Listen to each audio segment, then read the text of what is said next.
लोकसभा चुनाव में भारतीय जनता पार्टी के नेतृत्व वाले राष्ट्रीय जनतांत्रिक गठबंधन ने 400 सीट जीतने का लक्ष्य रखा है।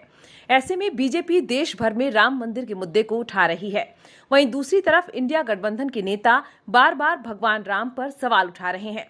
इस बीच डीएमके नेता ए राजा ने विवादित बयान दिया है। उन्होंने दावा किया कि भारत कभी एक राष्ट्र था ही नहीं। एक राष्ट्र का अर्थ है एक भाषा, एक परंपरा और एक संस्कृति, तभी यह एक राष्ट्र होता है। भारत एक राष्ट्र नहीं बल्कि एक उप महाद्वीप है।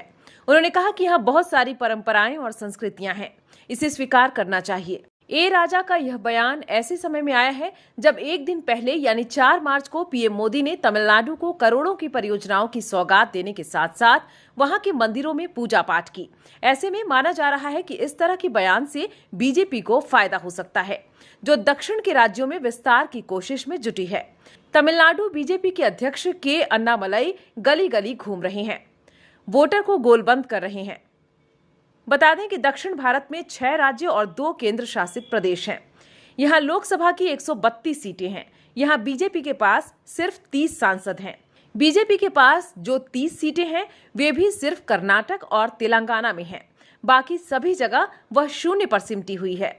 बीजेपी का थिंक टैंक ये अच्छी तरह जानता है कि अगर 400 सीटों का लक्ष्य हासिल करना है तो उसे दक्षिण के दुर्ग में मौजूदगी बढ़ानी पड़ेगी। यही वजह है कि प्रधानमंत्री मोदी के सियासी दौरे की शुरुआत ही इस साल दक्षिण भारत से हुई। पीएम मोदी 2 और 3 जनवरी को तमिलनाडु, लक्षद्वीप और केरल पहुंचे। 2024 में अब तक प्रधानमंत्री केरल, कर्नाटक, आंध्र प्रदेश का दौरा कर चुके हैं। इतना ही नहीं, पिछले 15 दिनों में सरकार ने दक्षिण राज्यों को कई सौगातें दी हैं।